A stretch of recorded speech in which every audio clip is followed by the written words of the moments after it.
All right.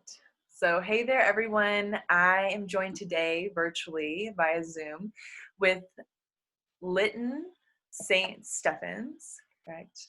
And I am talking with them about their purposeful project where they're using their social media platforms in order to bring people together and connect people through this COVID-19 crisis.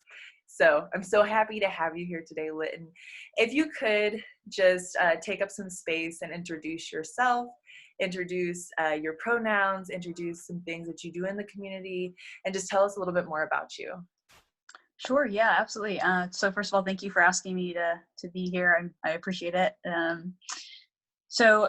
name's Lytton St. Stephen. I use they, them, their pronouns. I identify as a non-binary lesbian.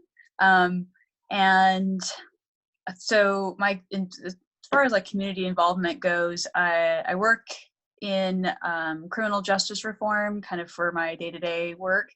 I'm also involved in a couple of different nonprofits. I'm on the board for the High Plains Institute of Arts and Ecology, and then I'm also a committee lead for the 806 Anti-Trafficking Coalition in town here as well. So a couple different areas where I have some community involvement there. Mm-hmm. Absolutely. Well, thank you so much, and thank you for being here. I'm so happy to have somebody on that is doing something so rich and so rewarding for the community during this time. So can you tell us a little bit more about your page, about the Panhandle COVID-19 Home Help Facebook page, and your intention behind the page? Yeah, absolutely. So the page really began on March 16th is when I started the page. And the intention behind it was really that I wanted to try to have like maybe a resource for our community that we could kind of draw on one another and have a space to connect and sort of figure out, what the needs were and how to meet them. Just in my time here, I haven't been in Amarillo a very long time, just a little over a year.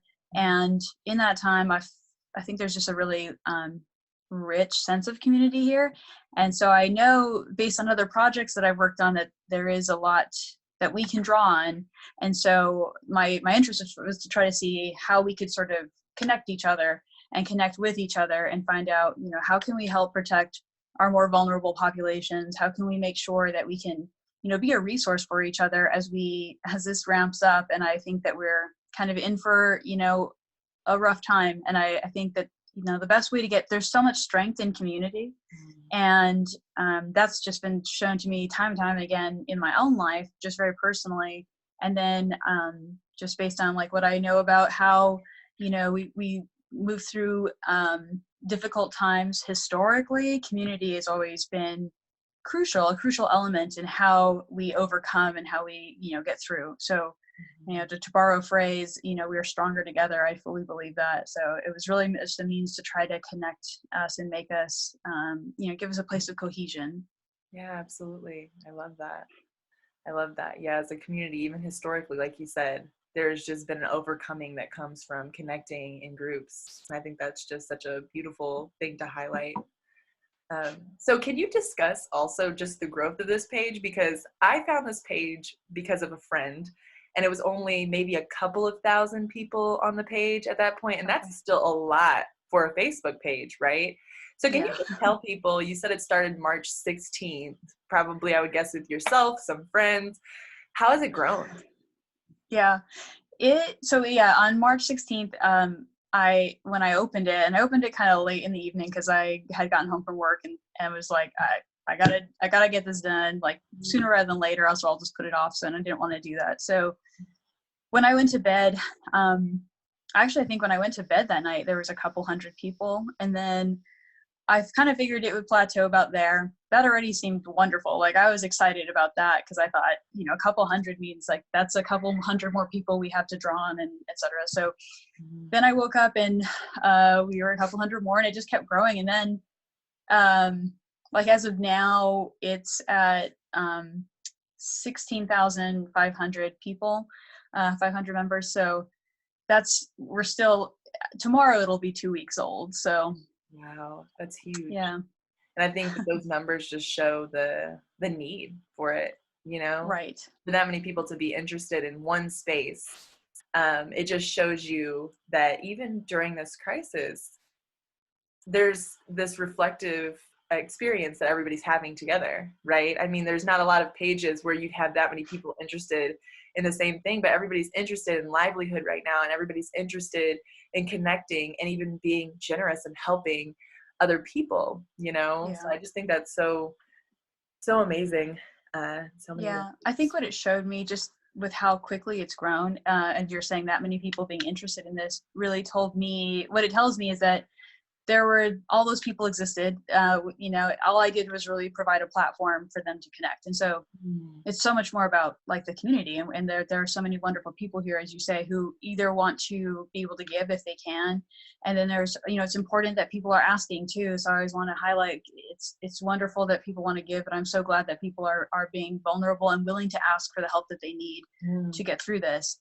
Because I also think that most likely we are all in shifting patterns, and like sometimes we're in a place where we need, and then there are times when we have a little more, a little surplus that we can give, and so I think we end up kind of shifting in those roles quite a lot. So it's important that we're always realizing like both of those are important. Those are vital components of the entirety of the page. So Right. Yeah, yeah, absolutely. And you just brought up such a good point. Like we all ebb and flow, even in life, amidst this crisis, it almost shines light on how life is, with the intense moments. Like we are going to have times where we go without a little bit and we need to ask for help to hmm, fill those voids. And then we'll have times where we have abundance and we can give more than we could before. So yes. I think it's, when I look at that page, it's literally, like I told her, or like I told them, um, at some point this week, it's like looking at that page gave me life. Like it uplifted me, because you have people that are generous, and then you have people that are humble. There's people that are Hmm. asking, and there's people that are giving. So Yeah. amazing. So can you tell me a little bit more about your journey into like birthing this project? Like what was your inspiration? What was your why? So I think it's interesting because I was kind of discussing something sort of tangentially related to this earlier with a friend of mine, and we were just I was talking about, so when I moved here, I didn't know anybody, and I had moved actually to pursue a relationship, and that very quickly didn't work out, and so I was kind of in a strange position where I decided to go ahead and stay. I had found a job at that point, and I thought, I was ready. I knew something in my life had to change, and I don't know that I would have, given my druthers, like picked Amarillo, but I sort of ended up here. And then I decided to just sort of, try my luck here and see what Amarillo like had to offer. And um, so during that time, I was probably the loneliest I've ever been. I didn't know anybody. It was a really tough time. And what I found was like I was leaving, all of my family is in New Mexico, so I don't have any family here or anything like that. And what I found was that I was relying, not only was I was having to build community at a level that I had never even considered, you know, like what those dynamics would look like before, because I'd always, in New Mexico, historically, I've deep roots there, with my family, and um, I've never not known people there. Like that's never a thing that even occurred. So being here where I didn't know someone or anybody really, was an entirely new understanding of community and what it meant to build community and how to find, your people.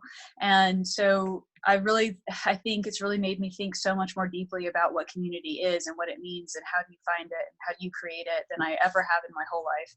And so, um, and now like I realize, and I've been so lucky. And so, just I don't know, just I feel like I've been the luckiest person because I've found such a wonderful community here who've really given me such a soft space to land. Mhm. And that's really helped me kind of, I think, be able to come from a place where I can then, use use that beautiful kind of gift that I was given to be able to hopefully extend that out. Like that's what nurtured me, and so I can now kind of give from that space. Mhm. So yeah, I just think so much about community, and then of course with everything going on, the way that I think, just I'm a deeply political person.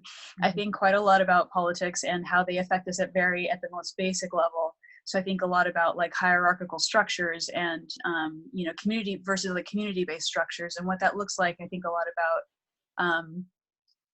this sounds like kind of really out there, but I think a lot about like anarchy and communism and all these different kind of structures and how they work and how they don't work and things like that. So Yeah. when I was reading the the Conquest of Bread, which is by Alexander Kropotkin.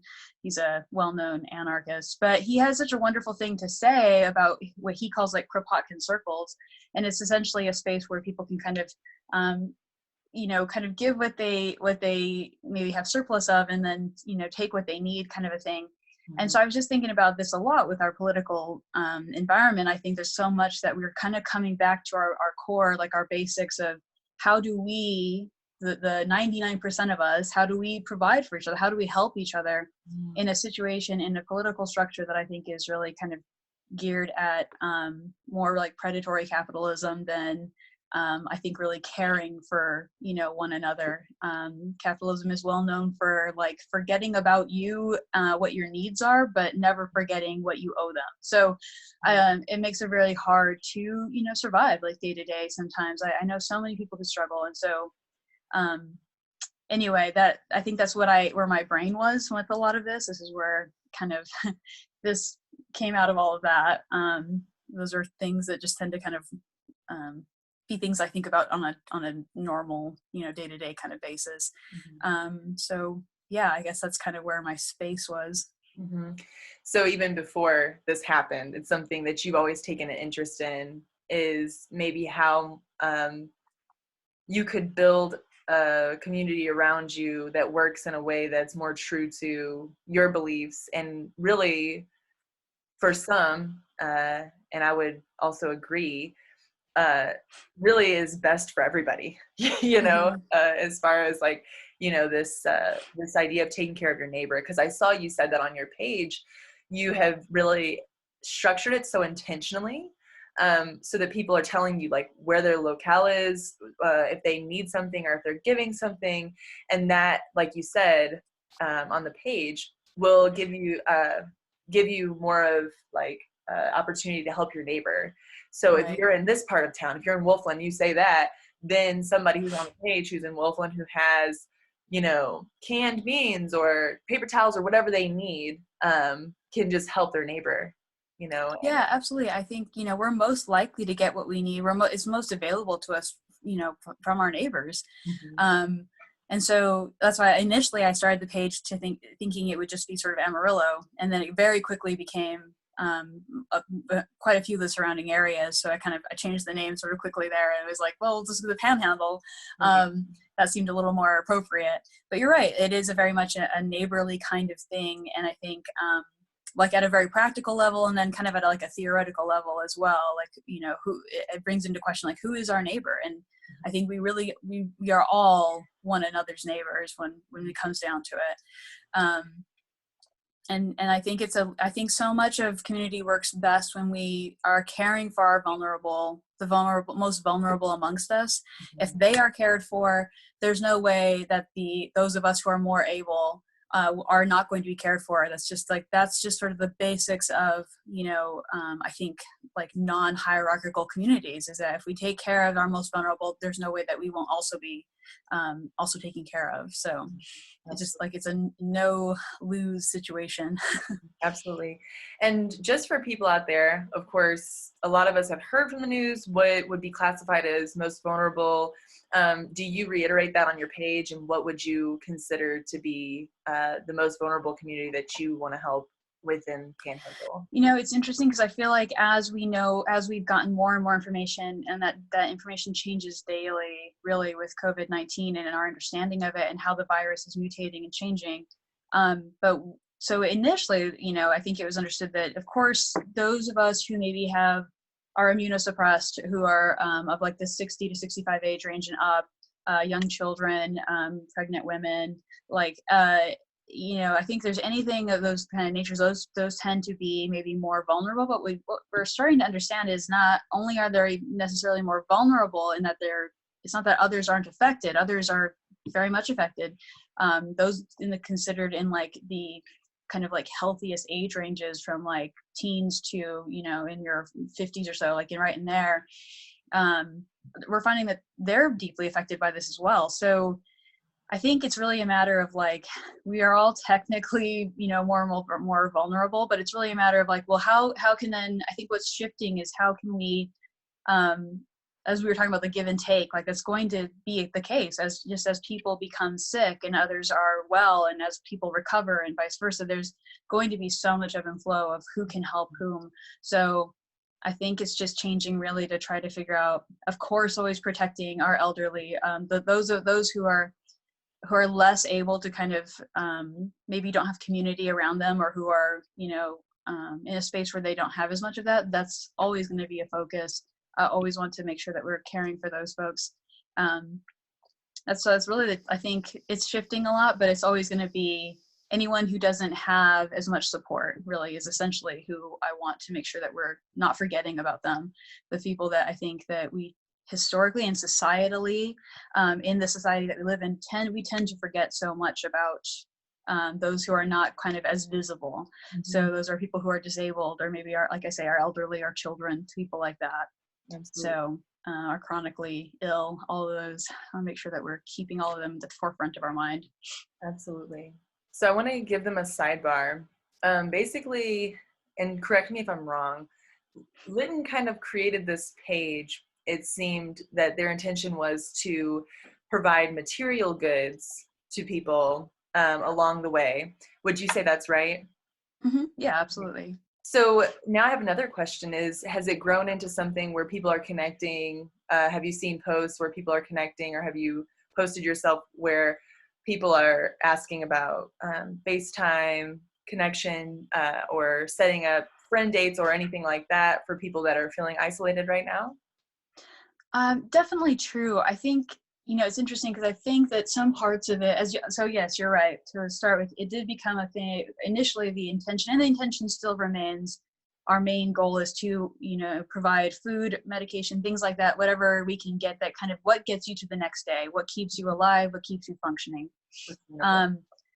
But of course, especially in this time of social distancing where it's really hard. It's hard for me, I know, not to see my friends and not to, hug them and hold them, and all those things are difficult. I think that this has become a place where there's a lot of, dynamic and interaction. And so we had started initially kind of a thread, maybe just like a sub thread for folks to connect. And there was some engagement with it, but I feel like there was less as time kind of went on, and I'm still, reevaluating the page daily to see what works and what doesn't work, and trying my best to make sure that it's a very functional page, which I know can sometimes be frustrating dealing with it because there is very like structured guidelines on how to, submit and navigate the page. But that might change. But for right now, it seems like a lot of people it's just even in the thread, of each kind of give or ask, of how people are interacting. I see a lot of community just happening, in a very spontaneous, like present moment kind of way, where people can just sort of have a conversation through the thread itself. Absolutely. So, and there are people who've asked, like, can we send you letters, or can we, they have like their community bins, and there's a lot of different ways that I think community is manifesting itself through the page. Absolutely. So I remember last night I told you this page does come off very intentional when you first get there. It's very intentional on how you're meant to be posting so that people can get their needs met, which I think is wonderful. It sticks to, and it's so true to the intention. And I think that's why it's a lot of people are gravitating toward it, because when things are intentional, they work out and people get what they need out of it, So I know you said last night that that's kind of one of the words that you live by. Can you tell us any of the other principles that are a guiding force in your life during this, but also before this? Yeah, absolutely. So you're right. And I remember when you brought that up, I really liked that you mentioned that word because um for one, it's definitely a thing that it's a way that I tend to try to go about my own life with a lot of intentionality. Um and then of course I was really pleased that that was reflected in the page. That made me just happy at a very kind of personal level. It was very validating. So thanks for saying that. But yeah, intentionality is certainly a word that I is really near and dear to my heart and to my, like what I would call maybe like a personal commandment. Mhm. um, I would say curiosity is another really driving force for me. It's one of the main, one of the words I most, like to describe myself as, and I would like to come across as a curious person. I've always been super curious ever since I was little. I love learning and I love knowing things. I think interestingly, like one of my what I'm kind of learning is not a traditional language of love, but I know that one of my languages of love tends to be information and knowledge and like how to convey that or how to if I receive it. Those are all very near and dear to my heart. Mhm. I think, of course, love and kindness. I think those are so important. I've been shown so much love and kindness, since landing here, and like it's transformational. And I think it's so. Um, I don't know how to say it really. I think it's just such a powerful thing to think. I know it's it's like a throwaway, and we hear it so often, like, oh, lead with love or show kindness. But I think if we really think about what those actually mean and what does that look like in real terms, like in actual, tangible ways. What does love look like? What does kindness look like? And there are so many different ways to look at that. I think over the last year, I've been really exploring the idea of love and not just romantic love, but platonic love. And what does that look like? I think we so this kind of goes back to for me into kind of a queer space because I think that queer love tends to be much more broad to me anyway than I've ever seen. In I think that we tend to have very strict rules in kind of like in a straight space where it's like there's romantic love and then you have friends, but usually you're not. I don't. Maybe you're not as affectionate with your friends, or there's very specific rules around it. And I think in queer spaces, it tends to be there's a lot more give and take and a lot more flow to it, just in my experience. And so I really want to try to bring that to like uh, a wider community, so that we can realize like platonic love is a lot of you can be very physically affectionate with your friends and you can hold them and kiss them and love them and tell them that they're important to you and do all the things that you might think of not only doing for like a primary partner, but like that's so important how we convey love to one another. There's so many different ways to do that. And I think it's not just like going out for brunch, which is great, like I'm a fan of that, but also just reminding people that they're important to you and that you love them and that what can you do to there's so many different ways, like again looking at those languages of love even in a very traditional sense, and like how can we make sure that we're feeding those love languages. um so I think that's really important.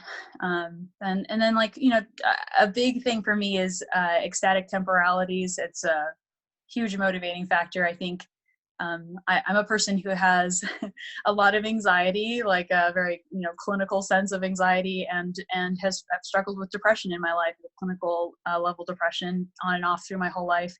And one of the things that's really been a way to survive that, to survive those difficult times when my anxiety is super high or my depression is at a real high spot in my life, is it's remembering that there are these little moments of just like joy, and realizing like how to be present in that moment is something I still am working on daily, but I found it to be so helpful to kind of be able to be in a moment. I think I remember thinking so much that there is like happiness is sort of a thing that's like attainable, that you'll get there eventually. And like sometimes when I think I'm in a moment of happiness, I keep thinking like I can catch myself thinking, well, here is happiness, and surely there will be more of it.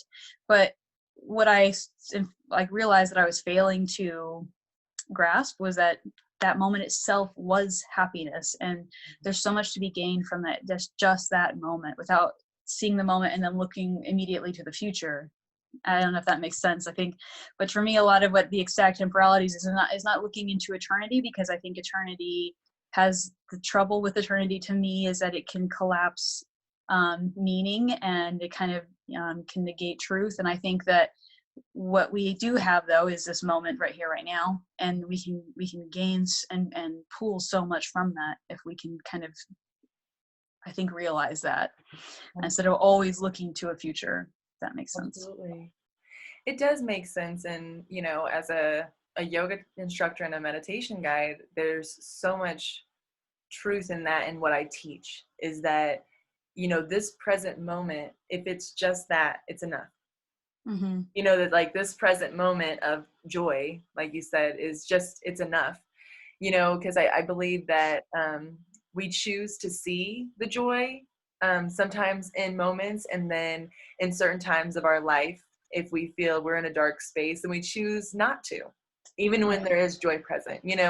So I think that, when you hold off for what's next, or when you wait for the next shoe to drop because you're wondering what's to be after this, you forget how good this can be, in this Yeah. moment, in this time, speaking to you, having this interview, having this space to talk about all these really rich things. Like, just being in that moment is in and of itself profound, and alone it can be, you Yeah. know there doesn't Yeah. have to be Absolutely. anything before or after, even though it could lead as a ripple effect to a lot of other beautiful things. The moment Mm-hmm. itself can be amazing too. So I just think that's amazing. I love all of these words that you've given us, all these ideas you've given us that you're living by, because like I said, it just shows up in the projects that you're doing in the community. One of the recent projects I was able to go to that Lytton was involved in was a women's collaborative, which was wonderful. Can you tell them a little bit more about that? Yeah, absolutely. So it was my very dear friend Angelina Marie's. It's her idea. It was her, her concept that she initiated, and she very kindly let me kind of be on the board and asked if I would help to organize it. And of course, I was so thrilled by that because I thought it was such a great idea of hers because I haven't ever seen anything like that in Amarillo. And again, I have not been here very long, but I also haven't heard of anything like that really Right. for quite some time. So I thought it was a wonderful way to kind of bring to light all the different, like female identified folks in the community and what they're doing and in their businesses and, what they bring to Amarillo, like how they are nurturing and being, integral parts of Amarillo. And I really love the idea. So yeah, it was something that she had started and I got to be part of. And of course that was kind of pretty recent, and it was just really lovely to see. I got to work with so many other amazing people who were also part of the board, who helped bring that to what it became, and that in and of itself was so joyful and wonderful for me. And then to see it kind of come to fruition and become, what it was on that Sunday was on March 8th, International Women's Day. It was really, really so affirming, and it was such a lovely space just to be in. I felt like there was a lot of it felt very like welcoming to me, and it felt like there was so much just like good energy like us in the space, and it was really lovely to see, and I was so honored to be part of it. Yeah, so thanks to Angelina Marie for bringing that to Amarillo, and also for letting me be part of it. It was beautiful. I need to get her on and talk about how beautiful Yeah. that was, because I just think that every city, small or large, should have something like that. And I'm sure, like you said, maybe larger cities already put on different events like that, but for Amarillo, as far as I know, and I've been here for about 3 years, is Hmm. there's never been anything quite like that. And I just thought Yeah. it was so magnificent. It was so good to talk to everybody, and everybody was so welcoming and Yeah. creative, and everything was just really on point. And I'm so thankful that it was before all of the social distancing and everything. Yeah. It was legitimately like the weekend Right at the before. cusp. So I was like so happy. Yeah. We were too. So I want to ask you a little bit about, and yeah, I know you've touched on a couple of points in your life that have been pivotal, and I really appreciate you being transparent and showing up like that in vulnerability. But I want to ask about a soul experience that you might have had. So I kind of ran down what a soul experience was in our introduction episode and then with you last night. So just a time in life, whether it be a challenge, a joy, a celebration, a disappointing time. A soul experience is a chapter or a moment or a circumstance in life that alters the way we think, the way we perceive things, the way we communicate. So we're all having a lot of soul experiences. I want you to go ahead and share with people a soul experience that you've had, either past tense or maybe that you're having presently.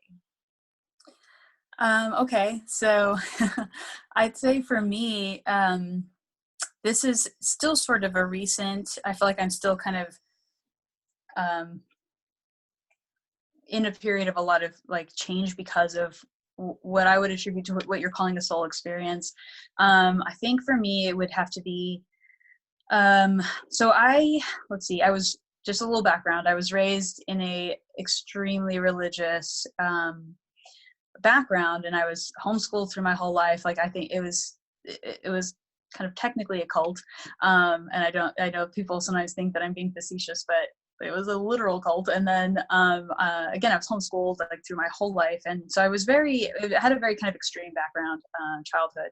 And so I had a lot of, very religion, and it tends to have very strict gender roles and things like that as well. So I was of course raised with all of that, and it was very hard. It was very hard in a lot of ways, but for me personally, one of the main ways it was really hard is that I had such a difficult time understanding who I was, and knowing that I just felt so like I was always kind of waging this war within myself, and I was so miserable for such a long time, trying really hard not to be, but it was I don't know, something always felt very like wrong at a really foundational level for me. And so I think so, and I was kind of just still performing like heteronormativity. I was still kind of within very strict gender roles of like female, male, like within that, dual binary. And so when I came out, which was not terribly long ago, about, I'd say like, I think I'm coming up on 3 years that I've came out as gay. And then thereafter, I had kind of a time, and a lot of it's happened actually while I've been in Amarillo, where I realized that I was non-binary, that I fall under a genderqueer umbrella, more specifically than anything else, that I started using they, them, their pronouns. And then I also changed my name. For a lot of people don't maybe know, it's not my given name. It's a name it's a chosen name, and it's really meant to be reflective of the like foundational dynamic, like tectonic shift within who I was as a person. Right. It was kind of amazing to me how once I started understanding those things, I felt like pieces. It's like I had always been trying to put together a puzzle that I didn't know like what it was supposed to look like. And when I came out, as genderqueer and non-binary, like it was like I finally got to see what the finished piece was supposed to look like, and all these pieces finally fit. That's like the best way I can really kind of describe is I am amazed. I'm amazed. I think it sounds silly to say sometimes, like it's maybe shallow even. Oh, coming out like changed something so but for me it was. It's hard to even like describe how vital that was, and what a huge change in my life there was. Like I gained so much confidence in myself as a person, understanding like who I was supposed to be. I felt like I finally fit, in a mold, that instead of always like trying to be, like the square peg in like a round hole kind of thing, like I finally fit. I finally found a space. I found a home, like at a really, just a very foundational level for me. Like I found a space I fit, You could and live in it's a kind of authentic. magic. Yeah, you could live authentically in yourself.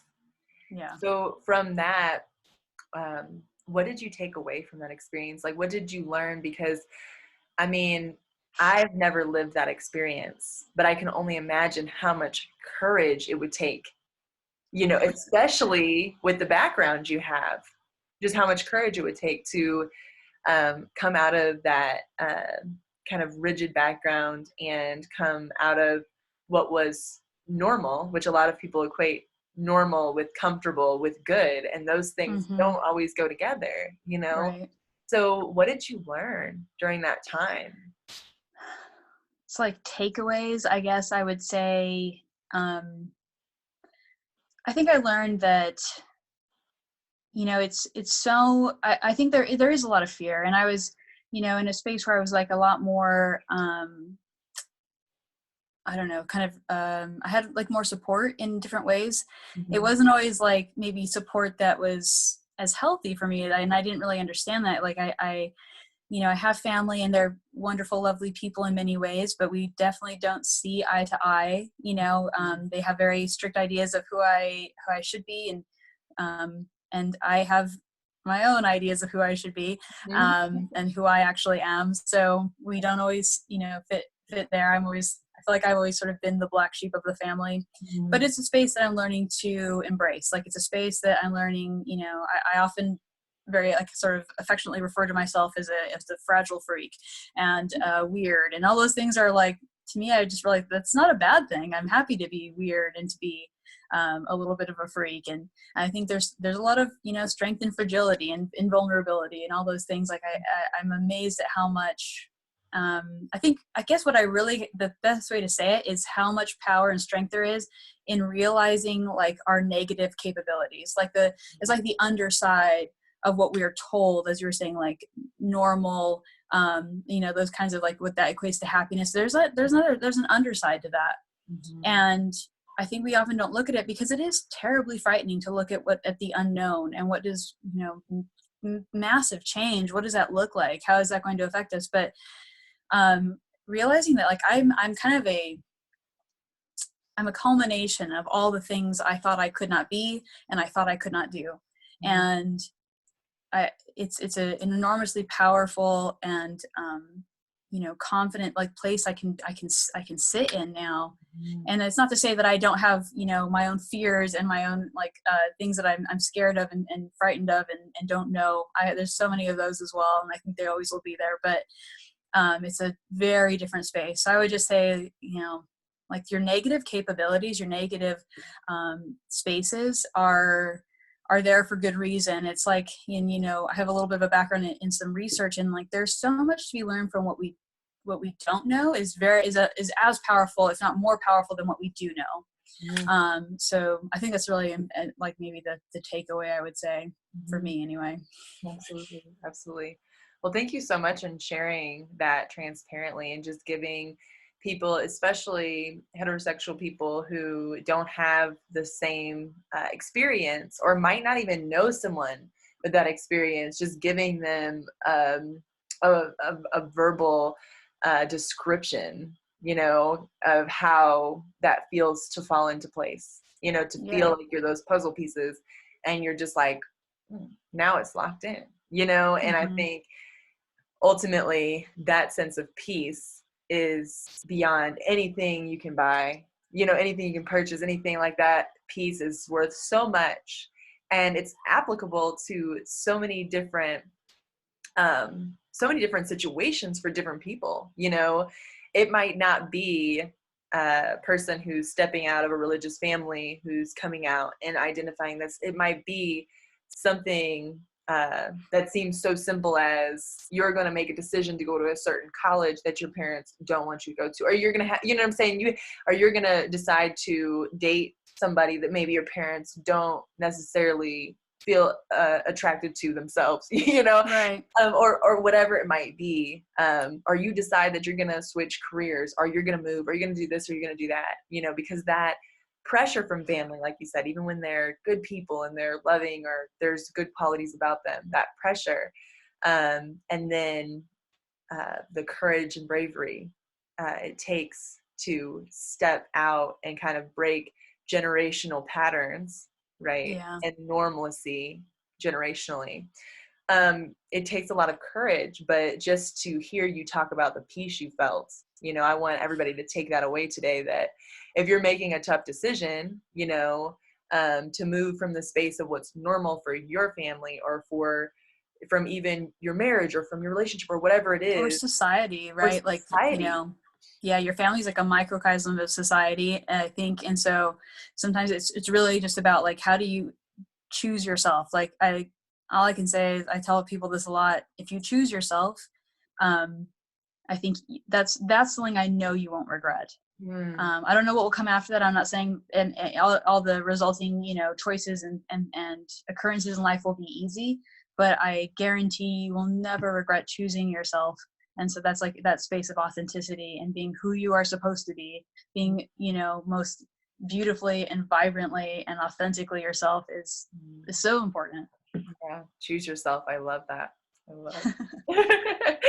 Yeah, and I mean, like you said, the decision after you make a certain decision to choose yourself, it might not be easy after, but also when you decide to deny yourself again and again and again, I think that that route leads you back to hurt and pain. That's not easy either to cope with. Hmm. You know what I'm saying? Like dealing with the hard stuff that comes after you choose yourself is different than dealing with the emotional trauma that comes when you deny yourself.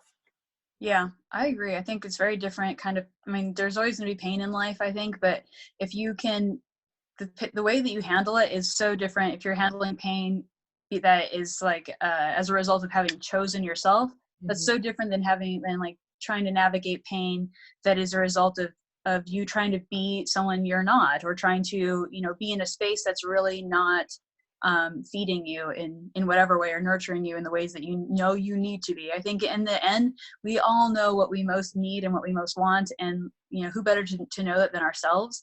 And so we need to be the ones to tell ourselves and give ourselves permission to be whatever it is that we need to be, to fill whatever space we're supposed to fill. I think we become our best selves when we can, choose ourselves. So Mhm. Absolutely. that's what I Wow. think. Yes. So amazing. Thank you so much for sharing your story with us and your soul experience. I want to just give you some space to talk about how people can support you on this venture, or if you have any ideas of how people can reach out, even if they're not here in the Panhandle. Hmm. How could you best be helped, or also how can somebody create the same virtual group in their own city? Yeah. Well, I mean, I think I will just say, be prepared. You know, I I had I think sometimes we're prepared more often for like something maybe not working, or being. I was not.